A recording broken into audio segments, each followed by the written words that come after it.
Tu passes ton temps avec des gens qui te tirent vers le bas? Voilà pourquoi ta vie stagne.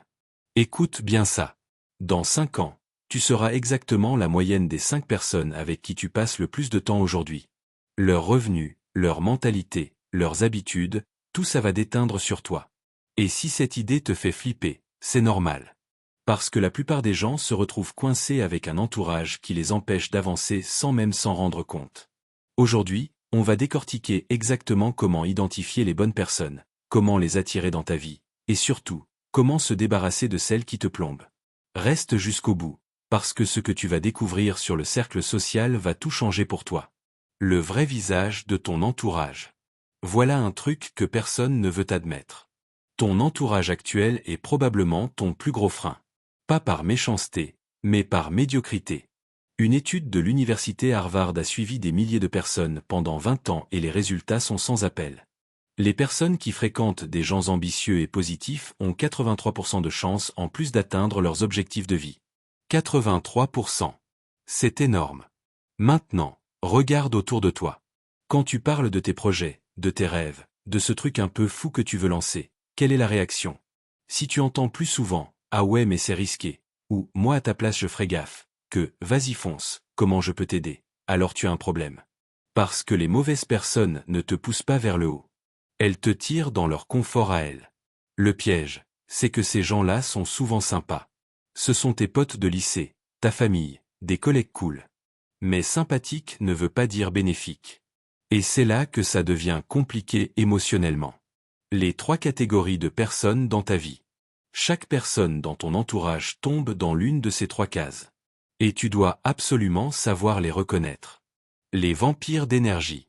Ces personnes pompent ton temps, ton énergie, ta motivation. Elles se plaignent tout le temps, elles critiquent tout, et elles ont toujours une excuse pour ne rien faire. Le pire, c'est qu'elles adorent parler de leurs problèmes, mais elles ne veulent jamais de solution. Elles veulent juste que tu compatisses, encore et encore. Une étude de l'Université de Californie a montré que passer plus d'1 heure par jour avec des personnes négatives réduit ta productivité de 40%.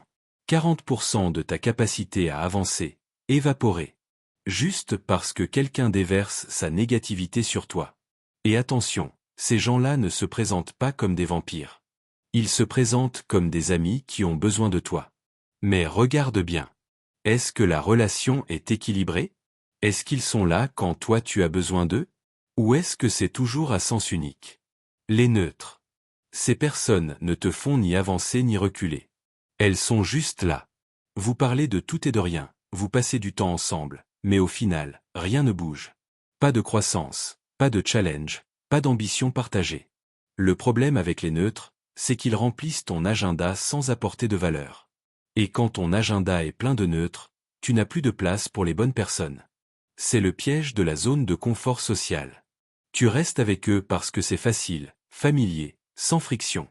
Mais cette facilité a un coût énorme. Les catalyseurs. Voilà les bonnes personnes. Celles qui te challengent, qui te poussent, qui croient en toi-même quand toi tu doutes. Elles partagent tes valeurs, elles ont des ambitions, et surtout, elles sont en action. Pas juste dans les discours. Dans les faits. Une recherche du MIT a démontré que les personnes qui évoluent dans des cercles de catalyseurs multiplient leurs chances de réussite par 7 fois plus de probabilité d'atteindre tes objectifs juste parce que tu es entouré des bonnes personnes. Ces gens-là te donnent de l'énergie. Après une conversation avec eux, tu te sens inspiré, motivé, prêt à conquérir le monde.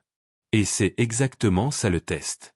Après avoir passé du temps avec quelqu'un, est-ce que tu te sens vidé ou rechargé?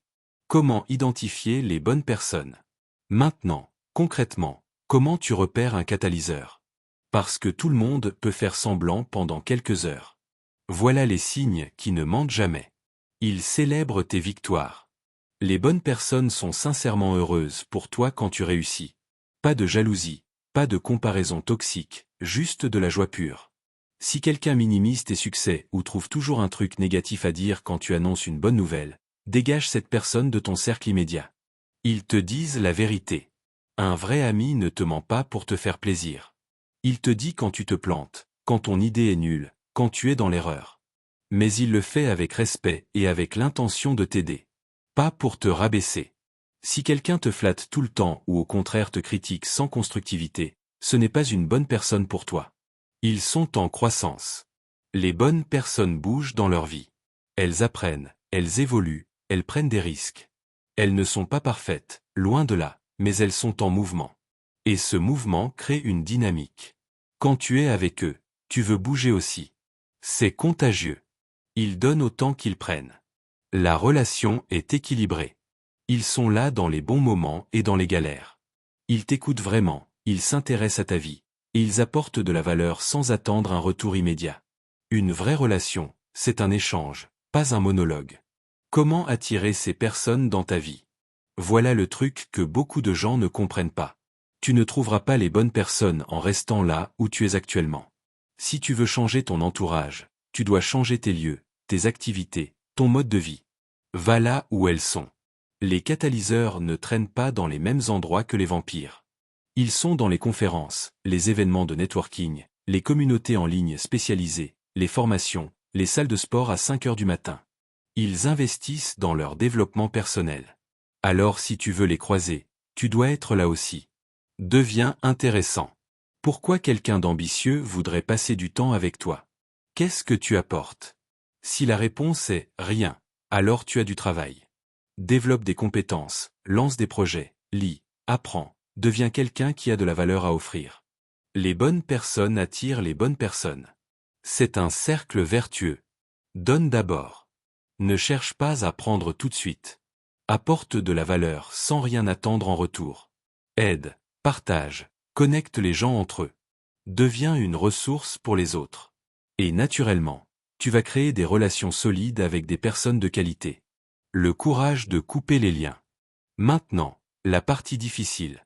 Tu dois accepter de lâcher certaines personnes. Et ça fait mal. Parce que ce sont souvent des relations de longue date. Mais voilà la réalité brutale. Si tu ne crées pas d'espace dans ta vie, tu ne pourras jamais t'accueillir les bonnes personnes. C'est mathématique. Tu as 24 heures dans une journée. Chaque heure passée avec un vampire est une heure non passée avec un catalyseur. Tu n'es pas obligé de faire des adieux dramatiques. Parfois, il suffit de créer de la distance progressivement. Moins de réponses aux messages, moins de disponibilité, moins d'investissement émotionnel. Et avec le temps, la relation se dilue naturellement. D'autres fois, tu dois avoir une conversation claire. C'est inconfortable, mais c'est nécessaire. Voilà ce que personne ne te dit. Ton entourage va déterminer ta vie. Pas ton diplôme, pas ton intelligence, pas ta chance. Les personnes avec qui tu passes du temps. Alors prends cette décision aujourd'hui. Fais le tri, attire les bonnes personnes, deviens toi-même quelqu'un de qualité. Parce que dans 5 ans, tu seras exactement là où ton entourage t'aura emmené. Alors choisis bien. Si cette vidéo t'a ouvert les yeux, balance un like et abonne-toi pour plus de contenu qui te fait grandir.